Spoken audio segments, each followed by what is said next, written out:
Então, fala galera, muito bem-vindo a mais um vídeo aqui no canal. Mas antes de começar o vídeo aí, nos apoie deixando o seu like, inscrevendo no canal e ativando o sininho para não perder o vídeo e sempre notificado aqui no canal. Então galera, vamos fazer aqui uma reação e um corte aí da ESPN Brasil, comentando tudo, né, sobre esse vexame do Brasil aí que perdeu por 4-1 para a Argentina, né, lá na Argentina. Então vamos ver aí a imprensa repercutindo tudo, falando sobre aí, né, a possível demissão aí de Dorival da seleção brasileira depois desse vexame. Vamos ver aí a reação deles falando sobre tudo isso. Então, sem mais enrolações, fica agora aí com o vídeo. Deitada, como diriam os antigos, da seleção argentina para cima da seleção brasileira, 4-1 fora o baile. Olha, tava com uma carinha de 7-1 em dado momento, né? Aquela coisa desorganizada, aquela bagunça, aquele excesso de espaços que a seleção brasileira deu em todos os seus setores. Acho que a Argentina, essa seleção argentina, nunca teve tanto espaço para jogar na vida. E o Rafinha, que prometeu porrada dentro e fora de campo, foi abafado pelo futebol, não pela porrada, e pela incompetência da própria seleção brasileira. E a gente vai discutir muito se é possível permanecer com Dorival Júnior no comando da seleção brasileira depois dos resultados, segundo o presidente da CBF, né? É aquela avaliação linear do trabalho, né?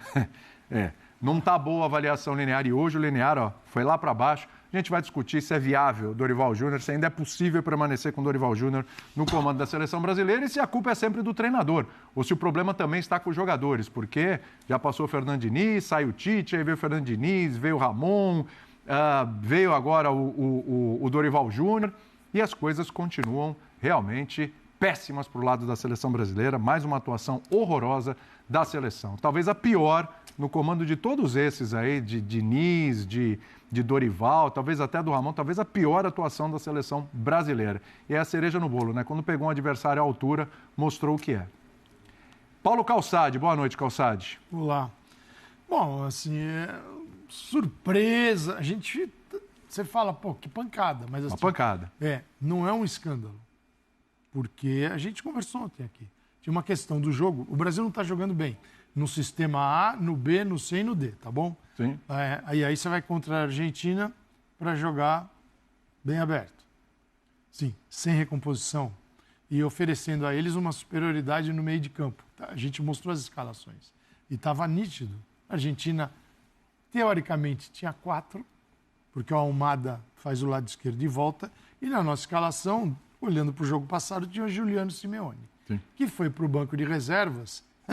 E a seleção, e aí fica o mesmo time mais o Depou, que não tinha jogado partida contra o Uruguai. Só uma coisa, né, Calçado? Tudo isso sem Messi, hein? Sem Messi. Isso é um detalhe importante. A Argentina, então, foi contra o Brasil com 5 jogadores com características de meio de campo, uns de mais pegada, outros de menos, como o Almada, mas joga, e um atacante, o Julián Álvares. Cara, e o que aconteceu? Superioridade o tempo todo, jogo curto, um jogo mais largo, todo tipo de jogo. O Brasil, quando subia para marcar, não encaixava. Você olhava para a imagem aberta, o Joeliton, sim, parecia um mestre de bateria, entendeu? Para cá, para lá, para cá, e o time nada. Cara, então era algo que era previsível. A gente estava aqui preocupado com isso. Aí vem o jogo e é um vareio. O perigo é a gente olhar para a seleção e começar a falar: esse não dá mais, e não dá mais, não dá mais, não dá mais. Por quê? Porque você vai até no melhor do mundo, se você for assim. Embora eu desconfie que alguns a gente vai ter que repensar o futuro deles na seleção brasileira. Mas o trabalho do Dorival, o Dorival como concepção, ideia e execução, ele foi ruim em tudo. Ele na ideia que ele teve e na execução. Foi um vareio da Argentina. Um vareio. Foi um negócio assim. A Argentina, não sei como não forçou para dar um 7-1 também, tempo. Ficar com 7-1. Poderia ter dado. Por isso que eu falei, estava com um cheirinho, uma carinha de 7-1 de novo. Então, sim, é um negócio muito esquisito. E a Argentina sem o Messi ganhou do Uruguai fora de casa e do Brasil. Goleou o Brasil. São 2 partidas muito bem jogadas pela Argentina, conseguindo algo que é muito difícil. Você evoluir, passar de fase, quando você perde um gênio. E a Argentina deu um passo adiante. A Argentina já está na Copa do Mundo, inclusive. Já está, né? E deu um passo. Jogou bem contra o Brasil e contra o Uruguai sem o Messi, que também a vida dele futebolística vai terminar. Então a Argentina conseguiu avançar. E o Brasil, acho que se o Edinaldo não conseguir explicar a situação do Dorival antes do jogo, imagina agora. O Edinaldo é mais responsável que o Dorival, tá? Aliás, o presidente que foi reeleito ontem, parabéns aos clubes brasileiros. Com unanimidade. Todos os clubes votaram, as federações também. Isso significa que está tudo certo com o Brasil. Feliz com a seleção. O calendário é ótimo, não temos problemas de arbitragem e a seleção está tinindo.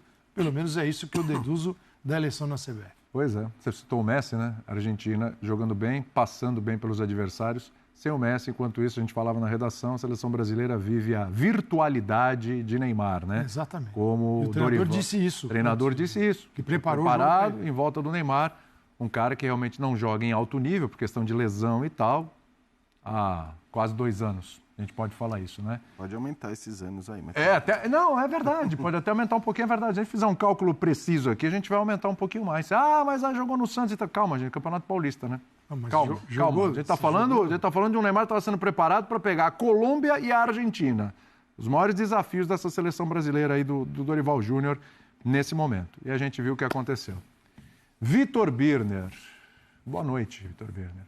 Tudo bem, William? Tudo bem. Boa noite a você, Jean Calçade, aos fãs das fãs do esporte. Quando o Calçade fala do 5º jogador da Argentina no meio-campo, eu desconfio, e desconfiança, obviamente, não é informação, é só uma ideia, que o próprio treinador argentino não acreditou que a escalação anunciada antes seria utilizada. Eu desconfio que ele achou que o Brasil ia entrar com o terceiro volante, não entrar é com o Ederson no né? meio e entrar com o 4. E aí ele, para ele ganhar o meio de campo, ele reforçou o setor. Mas realmente a escalação inicial foi colocada em campo e o Dorival decidiu que o Brasil tinha que jogar contra a Argentina. Não entendeu, e isso me chama muita atenção, porque o Dorival é bom técnico, só ver os últimos trabalhos do Dorival, os times todos bem treinados, em clube, bem preparados no dia a dia. Quando o Dorival chegava em clubes, por exemplo, como chegou no São Paulo na primeira vez, e mudou completamente o jeito do time jogar, melhorando um time que podia ser rebaixado, e fez uma campanha muito boa dali em diante, a campanha do São Paulo com o Dorival, e aí no Flamengo, pegando o Flamengo em crise, resolvendo os problemas do Flamengo em crise, e aí chegando no São Paulo, levando o time ao título de Copa do Brasil. Chegou na seleção brasileira e parece que toda a sabedoria, todo o conhecimento dele virou uma utopia. Tudo que ele entendeu que de pragmatismo necessário, como gerenciar um elenco do Flamengo, armar um esquema de jogo para facilitar, mesmo que não seja o ideal, para os jogadores que tinham que jogar, para o elenco funcionar, no Brasil tudo foi esquecido. Porque o jogo de hoje pedia que o Brasil jogasse fechado, com meio campo robusto, em contra-ataque. Ele decidiu jogar. Ele decidiu jogar contra o time que joga mais. Fora de casa, contra o time que está lá em cima na confiança, que atualmente é o campeão do mundo, né? E isso fez com que o fator clássico, que podia pesar em algum momento no jogo, desaparecesse. O único jogo que eu vi da Argentina mais fácil, eu vi Argentina e Peru, foi bem fácil para a Argentina, dentro de casa, que fora a Argentina tem um pouco mais de sofrimento em alguns jogos, foi contra a Bolívia. Foi o único jogo mais fácil que esse para a Argentina. Até o Brasil enfiou 5 na Bolívia. Foi o jogo contra a Bolívia. A Argentina fez 6-0. E não é pelo placar, porque foi realmente mais fácil. Sim. O Brasil, a não ser durante 10, 15 minutos do primeiro tempo, quando o Matheus rouba a bola e aí o Brasil faz uma pressãozinha que funciona, o Brasil não conseguiu jogar contra a Argentina. Um gol que nem fazia justiça pelo que o Brasil estava apresentando. E vamos destacar, o Brasil tem jogadores melhores que os argentinos em várias posições. Sim. Mas não tem um time, não tem um coletivo. Não tem um time, e aí, como disse Calçade, parabéns a todo o futebol brasileiro, clubes, federações estaduais e CBF que aprovaram a gestão que faz a seleção brasileira estar numa situação dessa. O Dorival tem responsabilidade? Sim. Acabou a era Dorival para mim. Eu acho que o Dorival não continua na seleção e acho, inclusive, que isso mas isso é um assunto para outro dia, que o Zubeldia fica ameaçado no São Paulo se o Dorival quiser. Mas, e o Caixinha no Santos. Mas, de qualquer forma, o Dorival que tem responsabilidade por hoje, se a gente for olhar o macro, ele talvez seja mais vítima do que responsável, apesar dos enormes erros de escalação hoje. Então, aí eu quero saber se o Pedro Ivalmeida concorda com isso. Está direto lá de Buenos Aires para conversar com a gente, para trazer todo esse clima, como é que foi lá no estádio, repercussão e tudo, mas também para dar o pitaco dele nessa história. Segundo o Vitor Birner aqui, acabou a era Dorival. Eu acho, né? Tenho certeza. Para ele aqui não dá mais, não vai rolar. Pedro Ivalmeida, seja bem-vindo aqui ao Linha de Passe. Tudo bem, William? Um abraço para você, um abraço a todos os companheiros aí da bancada. Eu acho que a questão de acabar a era Dorival ou não acabar a era Dorival, talvez não seja hoje, talvez não seja semana que vem, pode ser hoje, pode ser semana que vem, pode ser 2 semanas antes da próxima data FIFA. A questão é que você completa 1 ano de trabalho do Dorival, a primeira janela FIFA dele foi em março do ano passado, e você não consegue dizer qual cara esse time tem. E aí você entra num jogo emblemático como o duelo contra a Argentina. Você não consegue ver uma mínima postura. Não tem cara, mas tem postura. É aguerrido. Tudo dá muito errado. E você briga contra o óbvio, você se abre, você tem uma formação. A gente comentava durante a programação. Mas são 2 meias? Será que não vai baixar mais alguém? Não é possível que seja só 2 meias para o jogo contra a Argentina. E você olha o meio campo, o Scaloni não fez muito. Tá vindo com esses 2. Tá todo mundo falando que só tem 2 por ali. Coloca 5 no meio de campo e ganha meio de campo. Me chama a atenção como a Argentina precisou de pouco. A Argentina vence, goleada, quem quiser chamar. A Argentina faz seu show aqui e me parece que ela precisou de pouco. Ela acelerou pouco, 2 chegadas, 2-0. O Brasil fez um gol. Ela acelera mais um pouquinho, 13. Ela acelera só mais um pouquinho no segundo tempo, 4. A facilidade, a passividade vai além de um time que não tem cara. Então, o comportamento, ele pede algo que seja feito. Quem vai fazer é o Dorival, é o Edinaldo. São jogadores, me parece que há pouca capacidade da comissão técnica e há pouca capacidade desse grupo, caso não haja uma mobilização. É um fim de feira. É difícil acreditar que algo diferente disso possa ser falado. Acho que muito vai ser comentado no Brasil sobre troca de treinador. Vamos esperar como é que vai ser a zona mista, a entrevista do Dorival. Se o presidente da CBF, Edinaldo Rodrigues, vai falar alguma coisa. Agora, me chama a atenção a passividade, um time sem mobilização, o aquecimento, a Argentina a 100 por hora, o hino, o jogo, a forma como começa ali o jogo e pouco se fala. Depois do 4º gol, os jogadores mal se falavam, uma coisa de todo mundo muito resignado. Parece que todo mundo aceita que é isso aí mesmo. A fase é essa, a pancada é essa, tomara que acabe, pouco a se apresentar. Então, como eu vou discordar do Birner? De falar, não é o fim de uma era Dorival, é uma evolução de trabalho, é um acidente de percurso, time de... Não tem nada a se tirar. Eu entendo quem não queira mais a continuidade do trabalho. Estabelece-se muito pouco em campo, fala-se muito pouco do que tem que ser feito. É sempre esse discurso de evolução, 4-1 na lata. A gente já falava aqui no linha de passe depois do jogo contra a Colômbia. Aquele dia a atuação não foi boa, mas a bola desviou e entrou. O que vai ser do jogo contra a Argentina? Ficar falando em evolução, e aí deu quase que a lógica, né? A gente passou a semana inteira, esses últimos dias, falando que a Argentina era amplamente favorita e não precisou se esforçar muito. Isso me chocou bastante aqui. A Argentina não fez a sua melhor atuação, a Argentina não acelerou, a Argentina não teve um ritmo alucinante, a Argentina controlou o meio e escolheu quando ia atacar. E quando atacou com uma facilidade, um ritmo aqui de, sabe, fim de festa mesmo, William. É, o jogo do churrasco. Um levou a sério, o outro parecia que estava jogando churras. Só um detalhe, eu não estou dizendo que eu sou contra a manutenção do Dorival, vamos discutir isso durante. Sim, você acha olhando que... a perspectiva da CBF, Sim. A entrevista do Edinaldo, Deu para entender. Eu acho que acabou até porque o Edinaldo quer a opinião pública ao lado dele, a opinião pública vai detonar o Dorival de agora em diante. Para passar a bola para o Jean, números estarrecedores, né? Dá uma olhada nesses números aí para passar a bola para o Jean. Vamos lá, atenção. Ó. Posse de bola, 55-45. Finalizações, 12-3. Finalizações certas, aí tem um 7-1. 7-1, pintou o 7-1. Em construção de jogo, 7-0, porque foi a bola roubada. Perfeito. O Brasil teve quantos escanteios no jogo? Nenhum. O Brasil não cobrou um escanteio no jogo. Um escanteio no jogo. E os escanteios que a Argentina teve a seu dispor, impressionante, as jogadas ensaiadas, sem a menor marcação, sem a menor atenção na seleção brasileira. Negócio impressionante a liberdade que eles tiveram, como tem repertório a seleção argentina, que a gente pouco vê na seleção brasileira. Jean Oddi, tudo bem com você? Tudo bem, William? Boa noite a você, boa noite a todos. Pois é, para mim esses números são até generosos com a seleção brasileira diante da superioridade da Argentina no jogo. De verdade, acho que a superioridade da Argentina foi acima disso. E era um desastre anunciado. A gente não está falando aqui agora, quem quiser tem o podcast do Linha de Passe, é só ouvir o que a gente falou ontem, porque assim, eu não gosto muito dessa coisa de dizer, o técnico errou, o técnico acertou, porque técnicos tomam decisões com lógicas, com motivações que muitas vezes fazem sentido e que acabam não dando certo. A motivação para essa escalação de hoje não fazia sentido nenhum. Não fazia sentido nenhum. A escalação do Brasil hoje ela é completamente incoerente com a realidade das duas seleções. Porque faz muito tempo que a Argentina joga muito mais bola do que o Brasil. A seleção da Argentina a gente viu hoje. a facilidade com que ela joga a bola tem a ver, sim, com a postura do Brasil em alguns momentos, mas para mim tem muito a ver com a qualidade dos caras. E ontem a gente destacou isso também, ao olhar o meio-campo da Argentina, que inclusive na nossa escalação de ontem ainda tinha o Simeone e não tinha o Depou, né? Então tinha um a mais no meio-campo e a gente dizia, cara, todos esses caras sabem jogar muita bola, eles marcam, eles têm presença de meio-campo. Então, assim, a escalação do Brasil é completamente incoerente com a realidade dos dois times e esse é o principal ponto. Mas uma noite de vergonha, uma noite de vexame, uma noite de seleção brasileira de jogadores que foram leões. Leões para falar, foram leões para provocar. Eu mesmo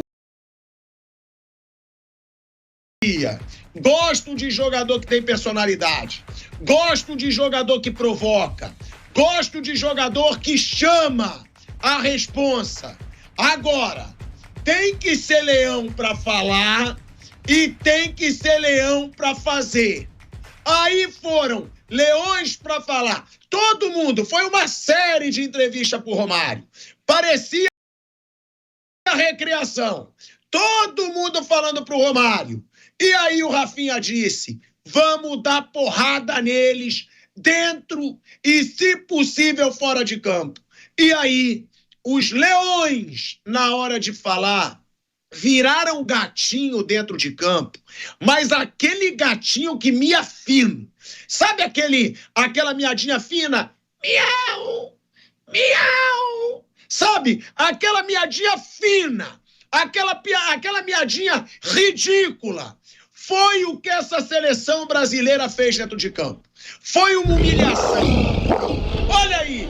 Vai, Leão. Vai, Leão. Ó, o ungido do Leão. Mas depois virou o gato miando. E um gatinho inofensivo. Um gatinho fajuto que só fez o gol porque foi entregue. Olha aí, dá miadinha. Mia. De novo.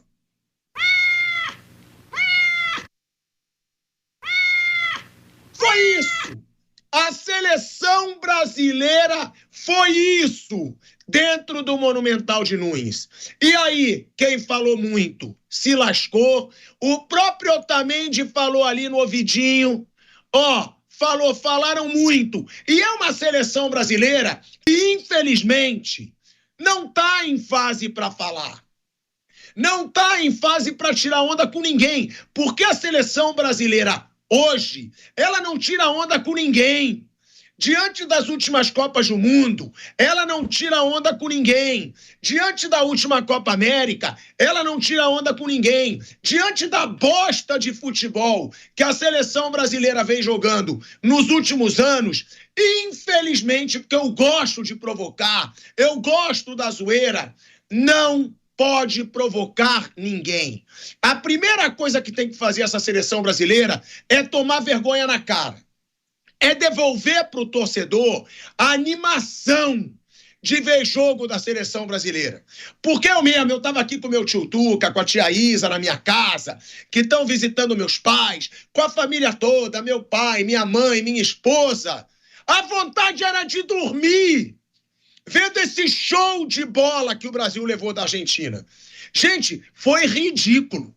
O Brasil foi colocado na rodinha, o Brasil foi feito de bobo, o goleiro da seleção brasileira, com todo o respeito ao Bento hoje, parecia goleiro de totó. Tudo que ia no gol entrava. A saída dele no primeiro gol, a saída dele no terceiro gol, e num chute sem ângulo, ele nem tem esticado o braço para defender, aquilo ali a gente tem que falar. Hoje, do goleiro ao ataque, a seleção brasileira foi uma vergonha. Se o Rafinha disse que ia dar porrada, se necessário, dentro de campo e se necessário fora, foi uma porrada que essa seleção brasileira levou. Foi um soco na cara que essa seleção brasileira levou. E sem a Argentina tirar onda. A Argentina sabia. O que a gente tem? Futebol. Então deixa eles falarem. Deixa eles tirarem a ondinha deles, porque o que a gente tem é futebol. E aí, o Brasil passa vergonha, o Brasil, mais uma vez, a seleção brasileira é chacota mundial, não foi um 7-1, mas foi quase isso. Foi quase, porque a Argentina teve chance de fazer mais e o Brasil não teve chance de fazer nada. E aí, com todo respeito a todos os jogadores, eu sei que vai cair em cima do Dorival. Dorival merece todas as críticas, mas os jogadores também. Porque pedem Endrick não fez nada. Pedem Vinícius Júnior não fez nada. Falam do Rafinha, não fez nada. Então, nenhum jogador da seleção brasileira jogou. O primeiro gol, o Almada gira como quer em cima do Marquinhos. Aí André, Murilo, que atuação péssima do Murilo, gente. Meu Deus, esse se queimou de vez na seleção brasileira. Que atuação péssima do André. Que atuação péssima do Arana. E ali todo mundo, Arana e Murilo, se enrolando, Bento saído errado. O Brasil hoje foi uma bagunça que retrata o que são os últimos anos da seleção brasileira. E o bom daqui do Canelada, o bom daqui da Jovem Pan, é que, graças a Deus, a gente não tem que babar ovo de ninguém. Então é isso, galera. Chegamos mais um fim de um vídeo aqui no canal. Falar um pouco sobre esse vídeo aí, né? Vimos a imprensa aí bastante revoltada com esse vexame aí do Brasil. Um vexame muito feio, né? Tomou 4-1 da Argentina, o maior rival do Brasil. Foi um baile, poderia ter tomado muito mais. Dorival totalmente perdido, não sabia o que fazia, não sabia o que colocava. Ele falava que ainda que não estava preparado para jogar. Aí bota o cara numa fogueira dessa no segundo tempo, enquanto a Argentina tomando já 3. É loucura, tipo, ele não tem coerência, né? Ele não sabe o que faz, não sabe montar. O Brasil não tem uma jogada, não tem uma jogada de escanteio, não tem jogada pelo meio, não tem jogada laterais, é só chuta pra frente e vê o que dá. Tanto que o gol de Matheus Cunha, que tava jogando o melhor jogador do Brasil, né, que ele até tirou depois, sem noção nenhuma, tirou o melhor jogador do time, que fez o gol ali, foi um gol aleatório ali, né, que sobrou a bola ali, ele tirou ali e fez o gol, né? Então eu acredito que ele não fica mais na seleção. Estão pedindo aí Felipe Luiz, aí que a torcida do Flamengo fica bastante revoltada, porque não sei se ele vai aceitar, e tomara que não aceite não, porque é uma bomba. Comenta sua opinião pra gente aqui. Agora valeu e até o próximo vídeo.